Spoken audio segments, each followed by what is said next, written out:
Muito boa noite a todos. Nós que nos encontramos em corpo e aos que aqui estão em espírito. Que a paz do Divino Mestre Jesus se faça presente em nossos corações. Nesse dia que nos sentimos felizes em mais uma vez retornarmos aqui, após o período que a gente ficou afastado da escala, por motivos da própria escala, né? Mas gostamos de voltar a rever os amigos, nos colocando à disposição do trabalho. Como a gente ouviu na mensagem do Momento Espírita, cada um de nós tem um destino, tem uma função, basta que nós tenhamos a paz de espírito para podermos nos comunicar com nós mesmos e descobrirmos essa missão. Talvez a pessoa vai se dedicar mais ao trabalho que lhe provém o sustento, o professor, um pedreiro, um carpinteiro, mas ele faz com tanto afinco aquilo que auxilia a Deus no progresso do universo. Talvez sejamos faróis que iluminam o pensamento de outras pessoas.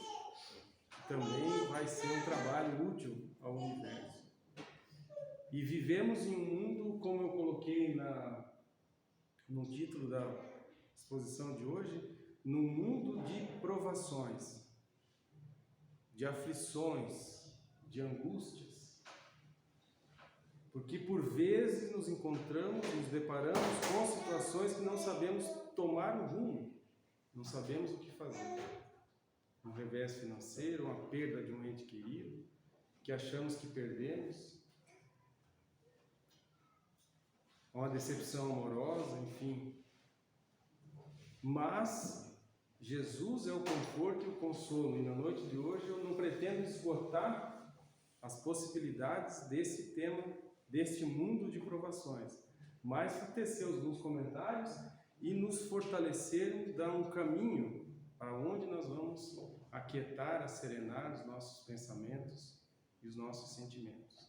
E começo com uma afirmação que eu vou terminar a exposição nela também, voltando nela, do Evangelho de João, capítulo 16, versículo 33, em que João relata a mensagem de Jesus, tendo-vos falado dessas coisas, para que tenhais paz em mim.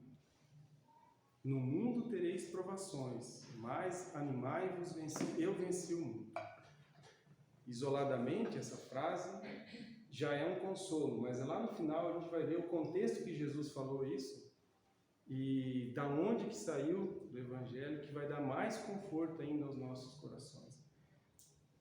Jesus falando assim, que nós só teremos provações, a gente vai olhando só essa frase, não conhecendo o Evangelho de Jesus e o consolo do Espiritismo, nós vamos falar assim: estou no mundo para sofrer, e o sofrimento é bom. Mas Deus, que é um Pai amoroso, não quer que nós soframos. Ele quer que nós sejamos felizes.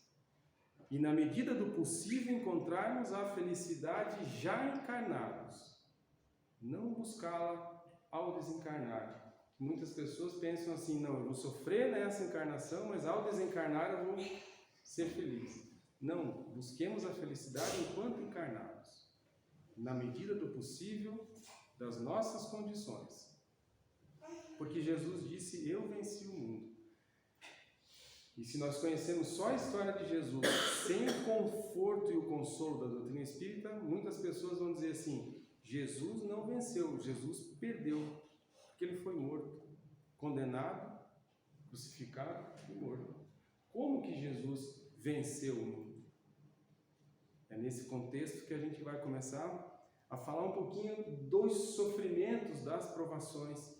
E hoje nós estamos imersos em uma guerra, muitas vezes nós que estamos do outro lado do continente, a gente não percebe, mas ainda existe a guerra lá da Ucrânia com a Rússia, da Rússia com a Ucrânia. Mas ela não é um ato isolado de sofrimento daquele povo, a humanidade está sofrendo por causa disso, mas a humanidade já sofreu com outras guerras.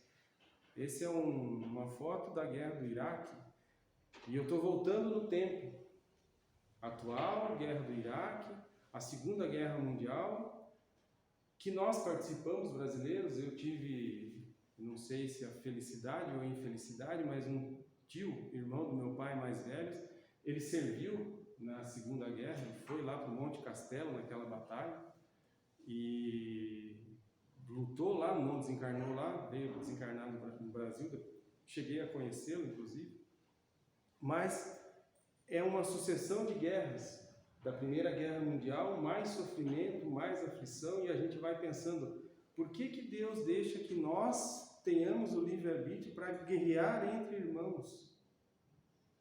Por que gerar tanto sofrimento? Voltando mais no tempo, na Idade Média, onde os reinados brigavam para expandir o seu próprio território. Lembrar que na época de Cristo, o mundo estava sob o jugo do povo romano. O Império Romano chegou a dominar todo mundo que se conhecia à época, né? Mas não começou no Império Romano, porque se a gente pensar, eu coloquei aqui quem viu o filme dos 300, né? O Rei Leônidas, né? Antes de Jesus, nas guerras dos gregos, troianos, espartanos, atenienses. Mas se a gente for voltar mais no tempo ainda, e tem um filme bem curioso, eu peguei uma foto lá daquele filme, quem tiver a oportunidade de assistir, a Guerra do Fogo começa com um aborígene, lá, um ser ainda primitivo, jogando um pedaço de pau com fogo, e ele vai rodando, rodando, e aparece a conquista do espaço pelo homem, né? Desde a época de que nós éramos homens das cavernas, nós já guerreávamos, nós já passávamos por provações, por situações dolorosas. Eles brigavam pelo fogo, porque achavam que quem conquistasse o fogo seria mais forte do que o outro, e nós ainda continuamos guerreando hoje em dia para provar que somos mais fortes do que os outros. Continuando aqui na cidade vizinha de Palotina, onde uma explosão que ainda está sendo investigado, o que ocorreu, causa morte, dor, sofrimento, mas não só para as pessoas, para os familiares, para a própria empresa e para a cidade que vai sofrer um abalo, provavelmente financeiro, por conta da destruição da fábrica, né? E quando a gente vê um avião que cai, que morrem lá 100, 200, 300 pessoas, quanto sofrimento, quantas aflições para aquelas famílias, todas envolvidas naquela situação. Sem contar na pandemia, que matou um monte de pessoas que nós conhecemos, parentes, amigos, provações, situações difíceis em que passamos e que suportamos e que vencemos. Uns com mais fé, outros com menos fé. Mas pode acontecer o sofrimento por causa de uma pessoa que desencarna vítima de um acidente automobilístico. Talvez o filho único de um casal idoso. Talvez o pai de uma família que tenha 10 filhos para cuidar. Então, uma pessoa é um sofrimento. Mas quando 328 pessoas morrem na Boate Kiss, estende-se o sofrimento não só àqueles familiares, aquelas pessoas, aquela aprovação daquela comunidade, mas de um país, quiçá do mundo. O mundo sofreu as dores da Boate Kiss, as provações que as famílias ainda passam. Alguns revoltados porque as pessoas que ocasionaram a morte ainda não estejam pagando por culpado. Outros não, pelo sofrimento deles saber que não está sendo pago, não está pagando por aquilo que fizeram, mas por estarem revoltados porque Deus tirou talvez o único filho, a única filha, ou um casal, etc. Mas quando nós vemos pessoas que ainda hoje morrem passando necessidade, por falta de comida, por falta de água, e essa foto não é da Etiópia, não é da Tanzânia, essa foto é do Brasil. Crianças que morrem de fome por falta de água ou comida no Brasil. Por que tanto sofrimento? E o sofrimento que nós estamos sentindo agora? Talvez o sofrimento físico, talvez o sofrimento moral. Costumo brincar que a gente tem duas formas de aprender, por amor ou pela dor. Na casa espírita, normalmente a gente vem pela dor, porque a gente já rodou tudo aquilo que fez, que possível fazer para aliviar o sofrimento, a gente não encontrou esse alívio para o sofrimento, daí a gente vem para a casa espírita. Então hoje, depois dessa introdução do sofrimento, não é possível que tenha sem sofrimento no mundo, né? A doutrina espírita, eu sempre gosto de enfatizar isso, ela é baseada em 5 grandes pilares, né? A crença do Deus único, a imortalidade da alma, a pluralidade dos mundos habitados,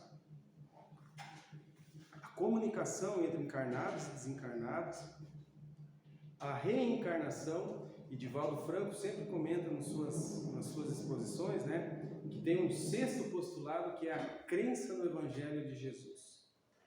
Então, a doutrina espírita tem esses pilares, esses fundamentos teóricos. E eu vou desenvolver algumas passagens do Novo Testamento que eu tirei do livro de Haroldo Dutra Dias, do Evangelho segundo o Espiritismo e do Livro dos Espíritos. Não se preocupe, antes da meia-noite está todo mundo em casa, porque eu tenho que viajar também para São Miguel, então eu vou falar pouquinhos, né?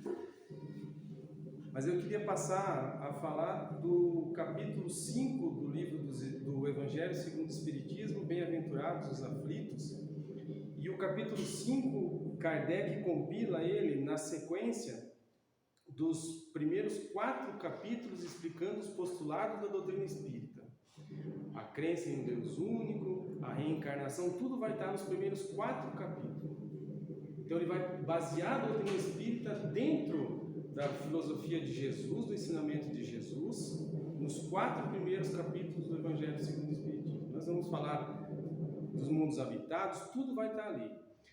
O primeiro capítulo, fora dos postulados do Espiritismo, vai ser Bem-aventurados os aflitos, e não contando um pouquinho de história, não por acaso, é o capítulo maior do livro, tem 31 itens, da questão número 18 até a questão número 31, são instruções dos espíritos, que os próprios espíritos vêm falar para nós, nos ensinar. Fénelon, São Luís, alguns daqueles que vêm nos dar relato, sobre a bem-aventurança aos aflitos, porque é o capítulo que faz com que nós vamos nos consolar através da doutrina espírita. Se você não souber nada de doutrina espírita e ler o capítulo 5, você vai se sentir confortável. E a mensagem da noite de hoje é a gente se consolar dessas provações, dessas aflições. E eu garanto que vou colocar uma pulguinha atrás da orelha de vocês para vocês chegar em casa, quem tem um livro, e dar uma olhadinha. Por que a gente esquece? Não vou falar isso, mas por que a gente reencarna e esquece do nosso passado? Por que a gente sofre tanto com reveses financeiros ou com situações dolorosas nessa encarnação? Então, inicia o capítulo no item 1 dizendo assim: das bem-aventuranças de Jesus. Bem-aventurados os que choram, pois serão consolados. Bem-aventurados os famintos e sequiosos de justiça, pois que serão saciados. Bem-aventurados os que sofrem perseguição pela justiça, pois que é deles o reino dos céus. Do Evangelho de Mateus, capítulo 5, 55, item 4, 6 e 10. Mas continua no item 2 do Evangelho de João: bem-aventurados vós que sois pobres, porque vosso é o reino dos céus. Bem-aventurados vós que agora tendes fome, porque sereis saciados. Eu falei João e eu menti. Lucas: ditosos sois vós que agora chorais, porque rireis. Então, nas bem-aventuranças, Jesus já vai falando assim: olha, gente, vocês vão passar por situações dolorosas, porém, no final, vocês serão consolados. E Kardec vai começar a explicar no item 3, na justiça das aflições. No segundo parágrafo, ele vai dizer assim: se Deus, falando de Deus, né? Se Deus é soberanamente bom e justo, não pode agir caprichosamente, nem por parcialidade. Logo, as vicissitudes da vida derivam de uma causa, pois que Deus é justo e justa também há de ser a causa. Então o Kardec vai dizendo assim para nós: se sofremos, há uma justiça nesse sofrimento. Se passamos por dificuldade, há uma causa para isso. Mas nós temos essa certeza dentro de nós. Porque Deus não é aquele jogador de bingo que vai escolhendo as pedras e falando assim: tu sofrerás disso, vós sofrerás daquilo, você vai passar por essa dificuldade, você vai reencarnar assim e assado. Se assim fosse Deus, Kardec faz esse comentário: por que uns sofrem mais do que outros? Porque alguns a vida é tão fácil? Porque sem a justiça de Deus, desenvolvendo o pensamento de Kardec, sem a justiça de Deus, por que tantas pessoas na mesma família têm situações financeiras, econômicas, sociais diferentes? Né? Se Deus não é justo, e nós sabemos que Deus é justo e bom, e sabe o que nós necessitamos. Desde a altura, eu sempre gosto de brincar, uns vêm para essa encarnação e pedem altura, outros pedem inteligência. Eu, nessa encarnação, pedi altura, na próxima eu quero pedir inteligência. Então, desde a altura, a cor dos olhos, a condição financeira, tudo é um critério da nossa evolução. E desde que tenhamos a fé no futuro e a paciência para entendermos esses sofrimentos, essas provações, nós vamos passar por isso melhor ou pior. Quem se revolta passa pior por essa situação. Quem mantém a perseverança, a calma, a resignação, passa com mais leveza, com mais facilidade. E continua dizendo Kardec: isso o que dá, o que de cada um deve bem compenetrar-se. Por meio dos ensinos de Jesus, Deus põe os homens na direção desta causa. Os ensinamentos de Jesus nos mostram por que nós sofremos hoje. Por que passamos por provações hoje? Então, buscamos no Evangelho de Jesus para as respostas desses sofrimentos, mas também para o consolo desses sofrimentos, que é lá no Evangelho de Jesus que nós vamos encontrar tudo o que nós necessitamos, o conforto, o amparo dos nossos sofrimentos. No item 4, nas causas das aflições, Kardec começa dizendo assim: de duas espécies são as vicissitudes da vida, ou, se preferirem, promanam de duas fontes bem distintas, que importa distinguir-se. Umas têm sua causa na vida presente e outras fora dessa vida. Nós gostamos de falar assim: se eu estou sofrendo hoje, eu sou tão bonzinho nessa vida que deve ser coisa da vida passada. E a gente vai ver que não é bem assim. Kardec vai explicar para a gente que muitas das nossas aflições nós mesmos provocamos em nós nesta encarnação, por atitudes, por situações que nós não controlamos, né? Então, diz assim, Kardec continuando, diz: muitos homens caem por conta própria em reveses ou são vítimas da sua própria imprevidência ou ambição. Então, analisando aquilo que nós estamos sofrendo hoje, as causas dos nossos sofrimentos atuais, muitas vezes a gente quer dar culpa na vida passada, né? Mas não, é desta encarnação, daquilo que nós vivemos hoje, das escolhas que nós tomamos agora. Escolhemos vir para a casa espírita ou escolhemos ficar em casa. Escolhemos A e não B. Então nós escolhemos esse dualismo do bem e do mal. E continua dizendo Kardec: quantos se arruinam por falta de ordem, de perseverança, pelo mal proceder ou por não ter sabido limitar os seus desejos. E nós tomamos às vezes algumas decisões, e eu dou um exemplo meu, que às vezes a gente come em excesso, e daí a gente sente um peso na consciência. Por que eu comi tanto? A gente se excede, por exemplo, vendo um jogo de futebol, né? Por que eu fiz isso? E se arrepende, e às vezes não consegue nem dormir por causa disso. Pessoas morrem por causa de um jogo de futebol. Voltando um pouquinho naquelas guerras que eu mostrei lá, talvez muitas daquelas guerras poderiam ter sido evitadas por um pedido de desculpa de um país para com o outro. Ou uma ambição desvairada de um líder, né? Kardec continua comentando: quantas uniões desgraçadas, porque resultam de um cálculo de interesse ou de vaidade, às quais o coração não tomou parte alguma. Por vaidade ou por interesse, a pessoa se casa, fica 1 ano, 2 anos junto, nasce o primeiro filho, não se separa, nasce o segundo filho, e a briga vai aumentando, e as situações dolorosas vão aumentando. Depois de 10 anos, quando a esposa quer se separar, o marido já não aceita mais e acaba matando a esposa, às vezes os filhos, às vezes comete suicídio junto com a família. Isso veio de uma vida passada? De uma aflição devido àquilo que você fez no passado? Não, é dessa encarnação. As escolhas movidas pela vaidade, ou pelo orgulho, ou pelo cálculo de interesse.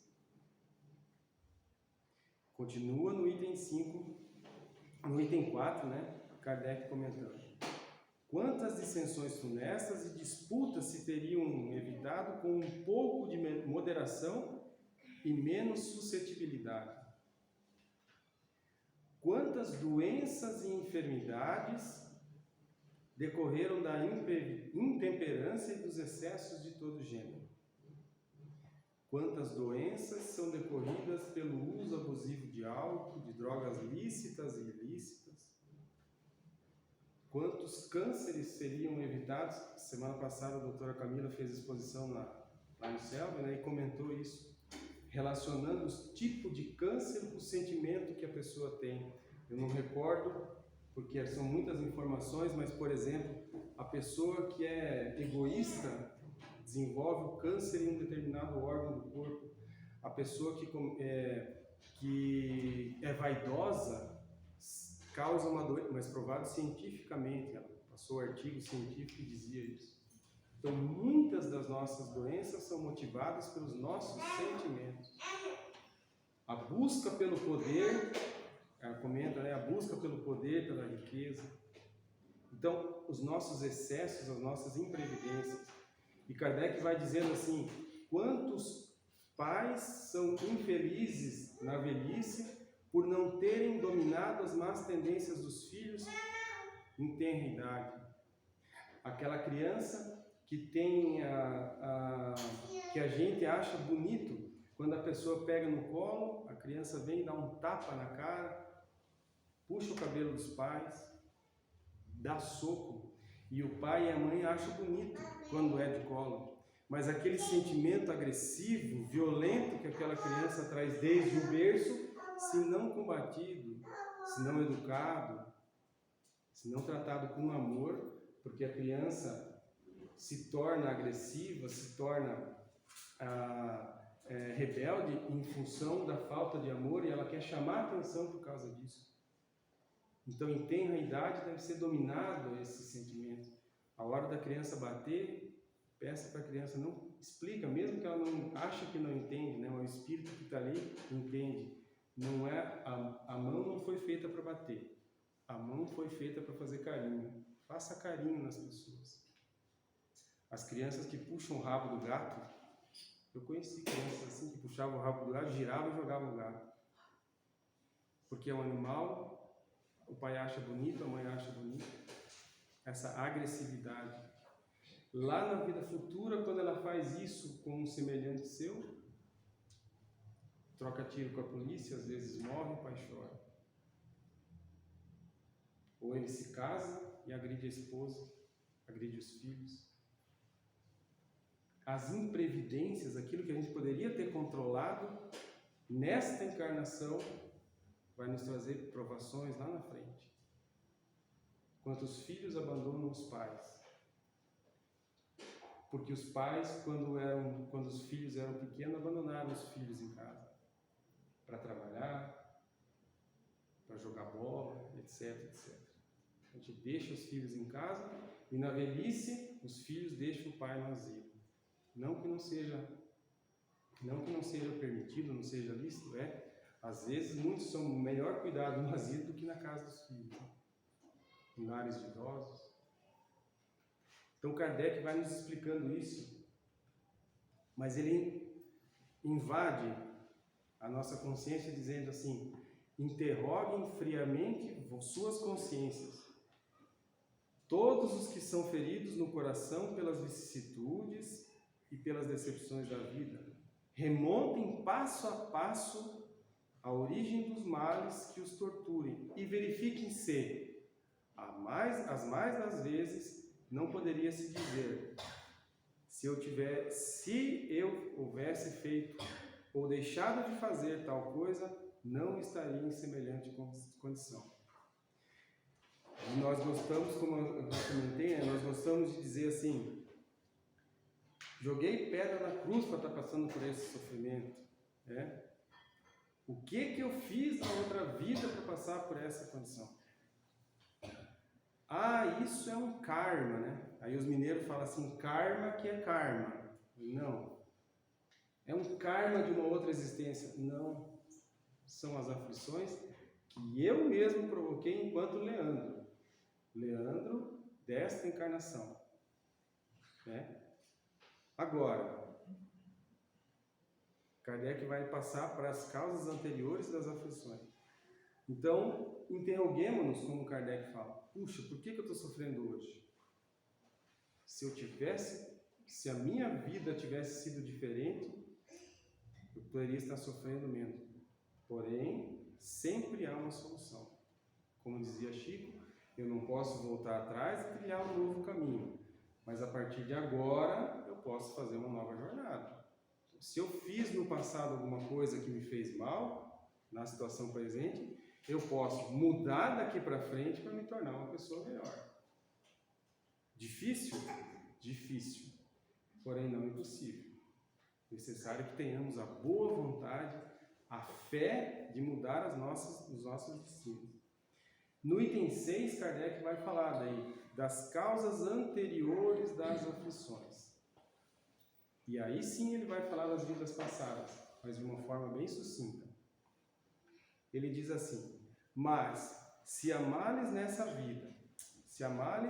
vida cuja causa primária é o homem, outros há, aos quais, pelo menos na aparência, ele é completamente estranho e que percebem atingi-lo como por fatalidade. E daí ele vai dar um exemplo. Por exemplo, a perda de um ente querido, um acidente que mesmo a pessoa tendo tomado uma providência, assim, se cuidado, um acidente veio e o atormentou. Vou dar um exemplo lá de Palotina, né? Todas aquelas pessoas foram culpadas por aquele acidente? Talvez 1, 2, mas os outros não. Então, se essas situações que poderiam ter sido evitadas por nós não evitamos, são as dores da vida presente. Mas aquilo que nós fizemos no passado talvez seja o resgate, e é aí que está a provação. E ele continua dizendo assim: os flagelos naturais, as enfermidades de nascença, as pessoas que nascem com algum defeito congênito. Gosto sempre de citar o meu exemplo, né? Que nasce com problema pulmonar e que quando está na época do Covid, né? A gente se cuida o dobro mais do que os outros para não pegar problema pulmonar, porque a situação pulmonar minha é reduzida, tem uma deficiência de nascença. Mas, Leandro, você fumou nessa encarnação? Nunca. Nenhum cigarro. Mas eu tenho um princípio de efisema pulmonar que está aí no pulmão e que ele não se desenvolve. Talvez se eu fosse fumante ele ia se desenvolver. mas eu tenho uma extrema dificuldade de capacidade pulmonar reduzida. É dessa vida? Não. Mas conhecendo um pouquinho das vidas anteriores, a gente já sabe de onde que veio. Então, a gente tem que tomar um pouquinho mais de cuidado disso. Então, os que nascem nessas condições,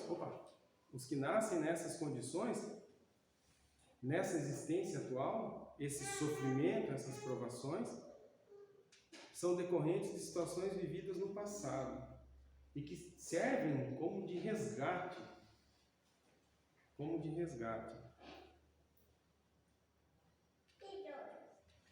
E continua dizendo Kardec, no item 6, todavia, por virtude do axioma, segundo qual todo efeito tem uma causa, tais misérias são efeitos ou hão de ter uma causa. E desde que se admita um Deus justo, essa causa também deve ser justa. E daí Kardec vai colocar a seguinte situação. E uma criança, como exemplo, que nasce e em tenra idade desencarna, sem tendo podido fazer nem o bem e nem o mal. Nenhuma religião consegue acalentar o coração sofrido daquele pai e daquela mãe, a não ser a doutrina espírita, pelo dogma, ou pela crença, ou pelo pilar da reencarnação. Se a criança desencarna em tenra idade, vítima de alguma situação, alguma doença, ou alguma situação de atropelamento, etc., cabia àquele espírito passar por esse tamanho de reencarnação, uma reencarnação curta, pequena, breve, e logo retornar ao plano espiritual. Ela precisava cumprir uma senda, cumprir talvez aquilo que ela deixou de fazer numa encarnação passada. Vítima de uma abreviação da encarnação, através do suicídio ou através de uma doença causada por ela própria, necessitava terminar 2, 5 anos de vida. Porque uma criança de 2, 5, 6 anos, que mal fez para a humanidade para merecer desencarnação? Daí eu vou para a situação mais ou menos da minha idade, né? Vai chegando aos 50, 60, porque pessoas vivem 80, 90, 100 anos, tem uma encarnação longa, talvez para passar por algumas dificuldades no final da vida, para reparar uma condição. Mas é um privilégio viver 100 anos. Talvez necessitando de auxílio da família, os cuidados da família, para diminuir o orgulho, para diminuir a vaidade, passar por necessidades físicas. Então, tudo na vida é esse sofrimento, é essa angústia, é essa aflição, e que Kardec diz que só a doutrina espírita pode consolar. E em sendo verdade, né? Continua, para finalizar, né, a parte que a gente preparou do livro do Evangelho segundo o Espiritismo. Ele diz assim: ora, ao efeito precedendo sempre da causa, a causa, se esta não se encontra na vida atual, há de ser anterior a essa vida, isto é, há de estar numa existência precedente. Então, nós, não entendendo ainda a condição de espíritos superiores, nós sendo espíritos inferiores, nós, ao invés de nós aproveitarmos os sofrimentos, as provações para nos resignarmos, nós queremos buscar a terceirização do nosso sofrimento. Eu sofro por causa da minha esposa, eu sofro por causa do meu marido, eu sofro por causa dos meus filhos, eu sofro por isso, eu sofro por aquilo, mas eu nunca sofro por mim, por aquilo que eu fiz, por aquilo que eu sou, pelo espírito imortal que eu sou, e que eu, tomando decisões, posso sofrer mais ou menos, né? Do Livro dos Espíritos, vou pegar só a parte quarta, 3 questões para a gente entender esse sofrimento na Terra. A parte quarta do Livro dos Espíritos, dos penas, gozos terrestres, Kardec pergunta assim para a espiritualidade: pode o homem gozar de completa felicidade na Terra? Poderemos ser felizes completamente na Terra? Lembrando que Jesus falou que nós teríamos provações na Terra. Aí a espiritualidade vem e diz assim: não. Por isso que a vida lhe foi dada como prova ou expiação. Esse negrito fui eu que coloquei, não está no livro assim. Dele, porém, depende, do homem, né? Dele, porém, depende a suavização dos seus males e o de ser tão feliz quanto possível na Terra. A espiritualidade coloca assim: vocês, encarnados, não vão ser felizes na Terra, porque nós vamos passar por provas e expiações. Porém, cabe a nós mesmos decidirmos ser tão feliz quanto possível na Terra. Se eu passo por uma situação adversa e eu aceito aquilo como um aprendizado, sofro menos. Se eu passo por uma situação adversa e eu me coloco em condição de irritabilidade, de não aceitação, vou sofrer. E eu sofro muito mais rápido, muito mais fácil. A questão 921, Kardec coloca assim: concebe-se que o homem será feliz na Terra quando a humanidade estiver transformada, mas enquanto isso se não verifica, poderá conseguir uma felicidade relativa? Uma felicidade relativa, aquilo que pode suavizar as nossas aflições. A espiritualidade diz assim: o homem é quase sempre o obreiro da sua própria infelicidade. Praticando a lei de Deus, quer dizer, se nós praticarmos a lei de Deus, a muitos males se forrará e proporcionará a si mesmo a felicidade tão grande quanto comporte em sua existência grosseira. Quando a gente praticar a lei de Deus. Mas que lei de Deus que é essa, Leandro? Parte 3ª do Livro dos Espíritos, questão 614 até a 919. São poucas as leis de Deus, né? A gente vai ter a lei do trabalho, as leis morais, a lei de procriação, a lei da adoração, são 10 leis. Da questão 614 a 919. Que tem um negócio bem interessante, que as duas últimas questões, a 918 e a 919, vai ter lá características do homem de bem e, para finalizar, conhece-te a ti mesmo. Mensagem de São Luís e de Santo Agostinho. Quem não tiver, ficar com um pouquinho de curiosidade para conhecer essa lei de Deus, verifica a parte 3ª do Livro dos Espíritos. Mas aonde está gravada a lei de Deus? Questão 621 do Livro dos Espíritos. Na nossa consciência. Eu não sei a lei de Deus, eu não quero ler todas aquelas leis. São bastante perguntas, né? Aonde está gravada a lei de Deus? Na consciência. Busquemos a nossa consciência que nós vamos entender as leis de Deus. Busquemos a nossa consciência, nós vamos saber o que é certo e o que é errado. Se nós indagarmos a nossa consciência, nós vamos tomar as melhores decisões da nossa vida.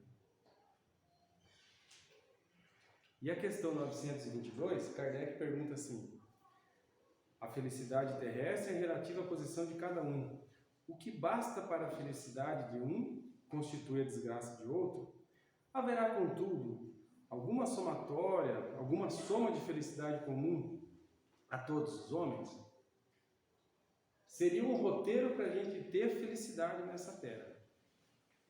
E aí a espiritualidade nos responde de uma forma tão singela, tão bonita, dizendo assim, que com relação à vida material, é a posse do necessário. Com relação à vida moral, a consciência tranquila e a fé no futuro. Se nós observarmos essas 3 condições aqui, posse do necessário, consciência tranquila e fé no futuro, a maioria dos nossos sofrimentos, das nossas aflições, caem por terra.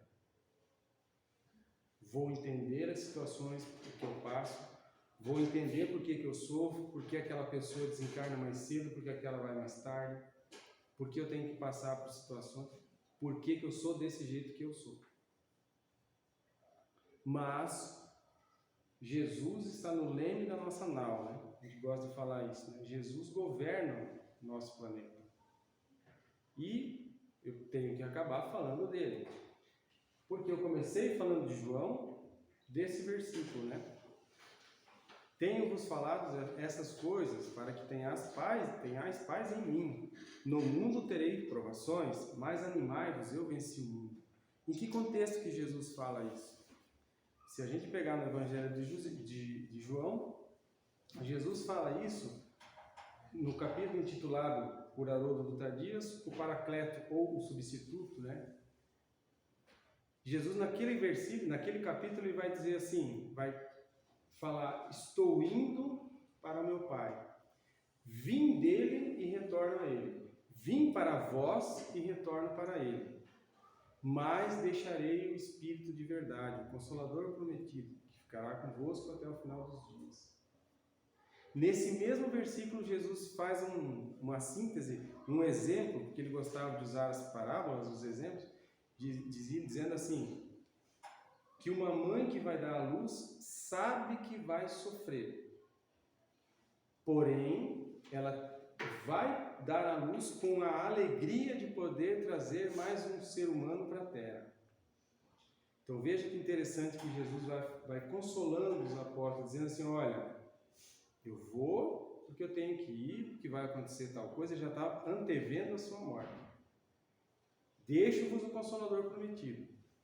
E os sofrimentos, o que vocês têm que fazer para sofrer é como uma mãe que vai dar à luz, que sabe que vai passar as dores do parto, mas que quando ela tem a criancinha no seu colo, ela vai esquecer tudo que ela passou. A gestação, as dificuldades, as angústias, as aflições, porque gestar uma criança é complicado.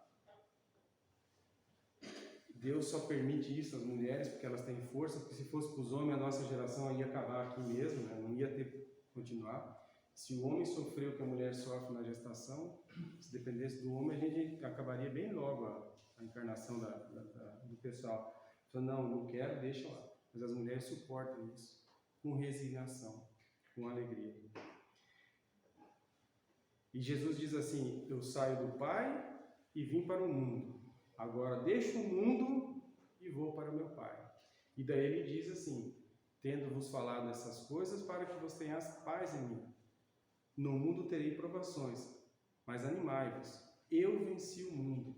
E esse mundo que Jesus se refere aqui, Jesus não venceu o mundo terrestre. Jesus passou por todas essas dificuldades que nós passamos todos os dias, até se tornar um espírito puro, um espírito perfeito. Criador, co-criador do nosso planeta, arquiteto do nosso planeta. E para finalizar, então, no capítulo de Mateus 11, do versículo 27 a 30, Jesus coloca lá, o capítulo se chama Descanso para a Alma. E aí Jesus começa dizendo assim, Pai, eu agradeço porque tu não deixastes essas coisas ditas, né, ou ensinadas aos sábios e aos inteligentes. Vós revelastes essas coisas aos infantes, ou às crianças, as crianças puras de espírito que eram os apóstolos, as pessoas sem maldade. Jesus não veio dizer para os senhores da lei, Jesus veio dizer para o vulgo, para o povo, para nós, que temos um coração ainda puro. E ele diz assim, para nos confortarmos, lembrando lá o que Kardec colocou, que no Evangelho de Jesus nós vamos encontrar todas as respostas que nós precisamos. O Espiritismo vem complementar aquilo que Jesus deixou sobre véus, né? Mas ele não vem fazer nada diferente daquilo que Jesus já não deixou escrito no seu Evangelho. Todas as coisas me foram entregues por meu Pai, e ninguém conhece o Filho senão o Pai. E ninguém conhece o Pai senão o Filho, e aquele a quem o Filho quiser revelar. E aquele quem o Filho quiser revelar. Então, Jesus estava dizendo isso aos apóstolos, porque ele quis revelar aos apóstolos. E nós, por tabela, queremos aprender isso, buscamos conhecer isso, né? Vinde a mim, todos os cansados e sobrecarregados, que eu vos darei o descanso. Estou sofrendo, coloco sempre essa citação, estou sofrendo, o que Jesus faria no meu lugar? Uma pessoa me ofende. Primeiro que a gente se sente ofendido por aquela pessoa, né? Ninguém tem o poder de nos ofender. Nós damos o poder para a pessoa nos ofender. Mas uma pessoa me agride, me ofende, me calunia. O que Jesus faria?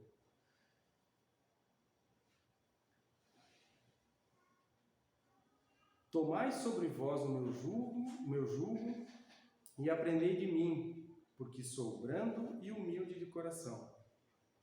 E encontrareis o descanso para as vossas almas. Porque sou brando e humilde.